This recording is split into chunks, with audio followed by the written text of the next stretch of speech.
Bonjour à tous, on se retrouve pour réviser le CRPE ensemble et donc nous allons nous intéresser à l'épreuve écrite de leçon, donc sur le français aujourd'hui, et nous allons nous intéresser à un sujet sur le cycle 1.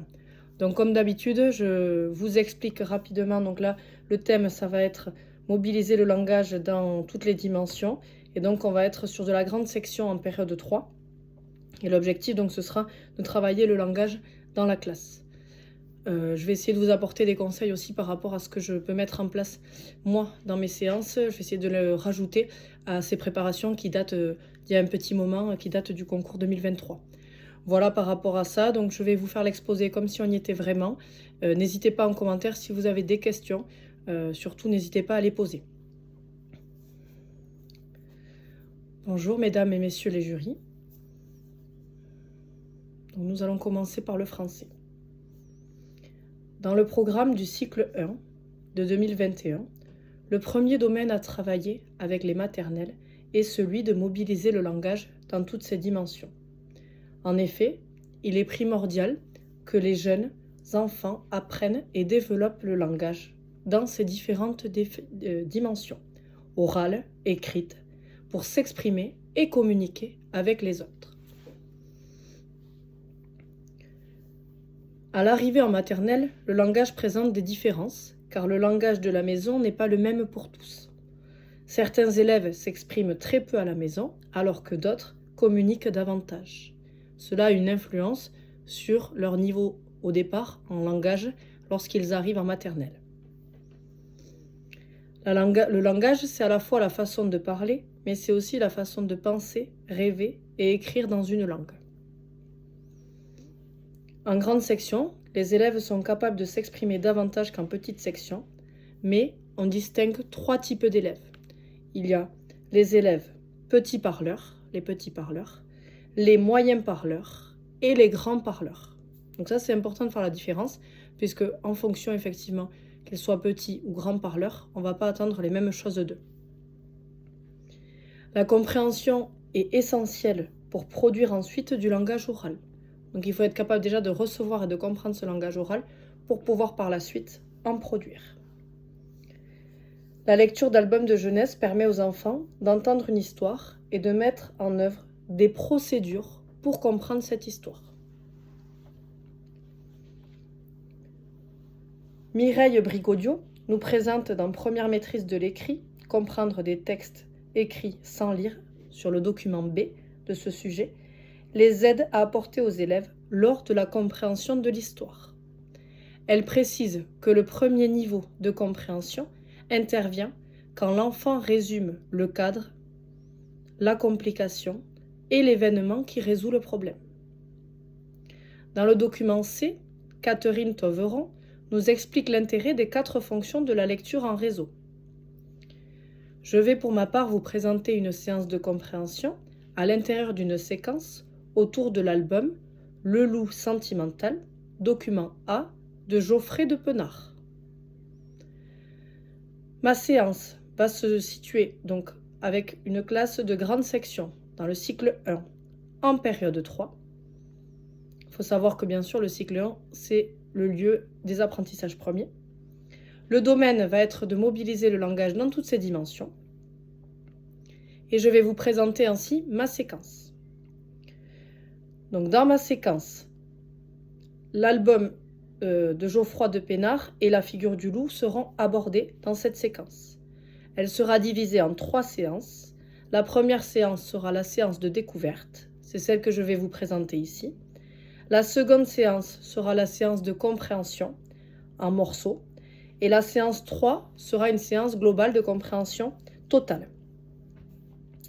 Les obstacles prévisibles qu'on peut anticiper en tant que professeur des écoles sont l'incompréhension de mots, le manque de lien avec l'expérience personnelle de l'élève ou les connaissances personnelles de l'élève, et les variables peuvent être de montrer ou non les images. On peut effectivement jouer là-dessus avec notre classe.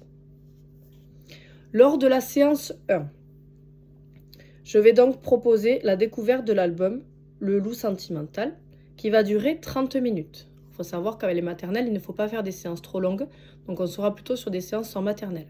C'est un petit aparté que je vous fais pour la vidéo. Donc une séance de 30 minutes. Le travail en atelier, bien sûr, est mis en place en maternelle. Et donc, on va être dans la classe avec des groupes homogènes, comme c'est préconisé dans le document B de Michel Brigodion.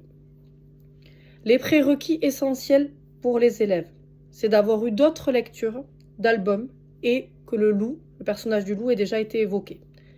Les compétences visées sont d'écouter de l'écrit et de le comprendre.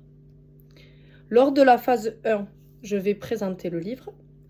Voici le livre que je vais vous lire. Qu'est-ce que vous voyez sur la couverture? Les élèves vont répondre, vont développer, vont expliquer ce qu'ils voient sur la couverture. Ils vont parler sans doute des personnages qui peuvent être visibles sur cette couverture, évoquer aussi les couleurs, commencer à justement se projeter dans cette histoire. Lors de la phase 2, donc la présentation ça dure 5 minutes et on est sur des réponses orales. Les élèves lèvent le doigt pour prendre la parole. Ah ben moi je vois ça sur la couverture et ainsi de suite. Lors de la phase 2, ce sera la lecture du livre par étapes qui va durer 10 minutes. D'abord, je vais lire le titre, Le loup sentimental, et je vais essayer de définir avec les élèves ce que veut dire sentimental. Je vais leur dire, sentimental, c'est qu'il y a des sentiments, des émotions. Vu qu'on met en place beaucoup de travail sur les émotions dès tout petit, les élèves sont capables de comprendre ce que c'est avoir des émotions, puisqu'ils sont déjà, normalement, dans les protocoles qui sont mis en place, ils sont déjà sensibilisés aux émotions. Et ensuite, donc, je vais faire une lecture théâtralisée avec bien sûr les différentes intonations, comme il est dit dans le document B. Donc je vais d'abord lire la première page. Lucas vivait heureux, entouré de tous les siens. Qu'est-ce que ça veut dire pour vous, les siens? On explique le terme ou le mot qui est inconnu. Donc les siens, ça veut dire sa famille. Je vais marquer une pause et ensuite présenter l'image. Puis, je vais lire les 2 pages suivantes. Ensuite, donc je suis grand, déclare-t-il un jour à ses parents. Donc une pause, présentation des images. Les élèves regardent les images en silence. Parfois, ils vont réagir, ils vont interagir dans la classe en disant « Ah !» Mais il faut arriver à garder le calme lors de cette observation de l'image. Ensuite, je vais lire les 4 pages suivantes en montrant les pages à chaque fois, en laissant un temps de visualisation des images pour les élèves. Après cette lecture de 10 minutes, je vais passer sur une phase 3 que j'appellerai ma phase de questionnement, qui durera également 10 minutes. Sur cette phase, je vais poser la question. Pour l'instant, qu'avez-vous compris de l'histoire ? Que raconte ce livre? Et les élèves vont devoir expliquer en levant le doigt, à l'oral, expliquer ce qu'il y a dans ce livre, ce qu'ils ont compris. Puis, je vais détailler mon questionnement, je vais essayer d'approfondir ce questionnement-là. Que fait le personnage principal? Normalement, le personnage principal aura été nommé en amont par les élèves. Qui rencontre-t-il dans la forêt? Donc là, je vais commencer justement à poser des questions spécifiques.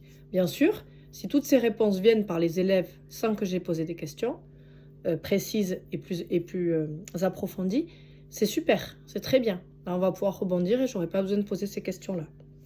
Et ensuite, que veut-il faire le personnage principal? Voilà, on peut aiguiller là-dessus. Pourquoi change-t-il d'avis? Poser des questions. Le pourquoi, parfois, il peut être implicite et pas explicite. Donc, c'est important aussi de le faire émerger par les élèves.